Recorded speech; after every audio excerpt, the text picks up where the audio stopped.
Hey Flower Tribe, it's Kelly Lehman from Cranberry Fields Flower Farm, and today I'm going to show you how I propagate my Coleus plant.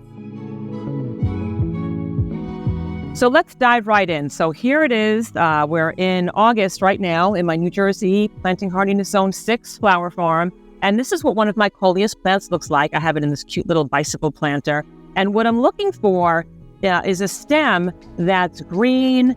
It's a little bit floppy. I want to avoid doing a cutting from a stem that's kind of wooded. Down here, it gets a little tough.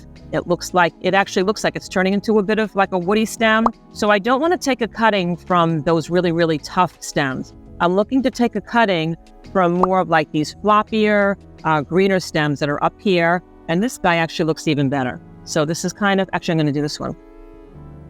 This one's got like a lot of bend to it. It's one of the fresher stems. And what I'm going to do is I'm going to cut right above a set of leaves or leaf nodes. And there's a lot of growth hormones in here. So I'm going to give it a snip just below that line.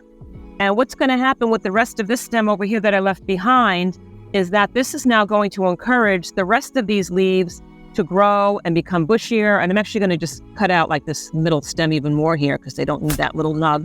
And this is going to encourage my stem to just get bushier and bigger. So this is a really good practice even for like the regular plant. But let's take a look at the cutting that we have now.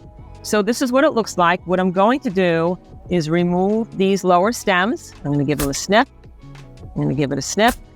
I'm going to actually leave these guys on here. You could remove them if you want. It's up to you. I'm going to get rid of these leaves also. And now this is the cutting. I'm actually going to get rid of these two.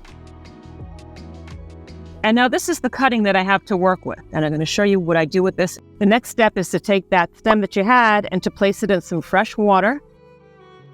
And I just put this in front of like a semi-sunny window. I didn't want it to get too dehydrated, so it didn't have too much sun coming, but it just sat in my kitchen by the window. And about 6 weeks later, this is what's going to happen. This is a cutting that I took about a month and a half ago. And look at these gorgeous roots. It is so incredible to watch this. Aren't they beautiful? And here's one on this one too. Now these stems are a little bit longer, which I kind of like. I like the idea of having a little bit longer stem. The one I showed you today was a little bit short, but these stems were longer. So maybe shoot for those longer stems if you have them to work with. And here's one more. This guy was a little bit shorter. This guy I actually put in the water only about 3 weeks ago. So they're absolutely beautiful. And guys, it's really important that you change the water. I change the water every single day because you don't want to wind up having bacteria growing here. You want to make sure that these roots are super healthy and happy. And listen, for the first couple of weeks, you're probably not going to see anything, but that's okay because once they start shooting out, it's like so satisfying to see this and they look amazing and then they just kind of take off. And then once they're at this like rooted stage, and this is like a really heavy rooting, and you can even do this next step when they're at kind of like that 3-week stage, like that smaller one that I showed you. The next step is to take either like a recycled planter that you have from an old plant, or even like a red solo cup, or even some of the plastic cups that you have, and make sure that you have drainage in them though, because I took a fork, and you could tell I took a fork, I heated it up, and I made some drainage here and on the bottom because I want to make sure that the water that I water this plant with is going to have the ability to leak out. Otherwise, my roots are going to get super soggy and then they're not going to be happy. So I've got some drainage, and in here I've got some potting soil, and I also mixed it with a little bit of vermiculite and a little bit of perlite. And let's kind of show pictures of that over here.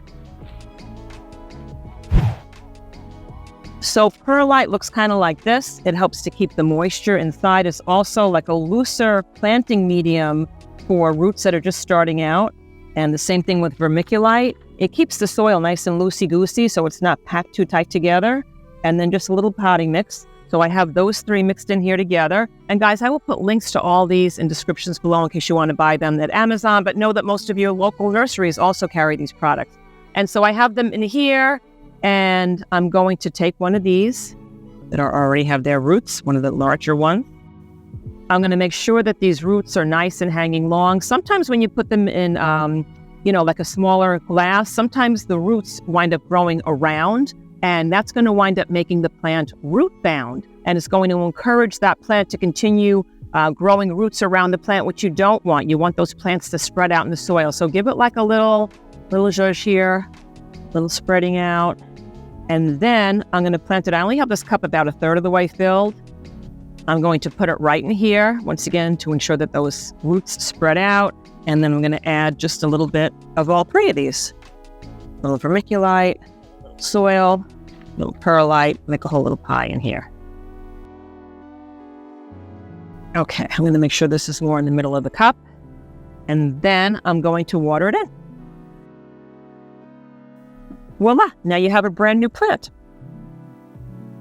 And guys, now you can either just leave it in your house, you can put it in a prettier planter, or once it starts getting really established and it starts growing more and more of these little tiny leaves off the side, and you start seeing more growth, and you start seeing thicker leaves, almost like a root ball on the bottom instead of just some scragglies, then you can just plant it in the garden. And it's going to continue getting bigger and larger, and that's the way that I propagate my coleus. And guys, I wanted to show you that we did a similar process with our hydrangeas. So I have a whole bunch of hydrangea videos showing you how I propagate my hydrangeas using a similar method, but there's a couple extra steps that are involved, and you can check that out in my hydrangea playlist. I will link that in descriptions below. But you can propagate like most plants. It's so fun and it's so satisfying, and I will see you guys in the next video. Thank you so much for joining us in this video, and please say hi to us over on my Cranberry Fields Instagram page. You can also find us on TikTok, and I made a whole bunch of podcasts for you. You can find those wherever you listen to your podcast, and know that I made a whole bunch of online flower courses for you with easy to follow tips on how to grow beautiful flowers just like these in your own gardens. I will put all of those in descriptions below. And please also let me know where you're viewing this from in this great, big, beautiful world. I love to see how our flower tribe is growing around the globe each week. Also check out our Kelly Lehman's Flower Tribe Facebook group, because there's thousands of gardeners from all over the world, and they're asking and answering loads of garden questions over there. And know that YouTube has allowed me to have a super thanks button attached to this channel. And if you'd like to buy us a cup of coffee, or let us know if you appreciate these videos, that would be terrific. Or you could just give us a like or a comment below. I would appreciate that. And I will see you guys in the next video.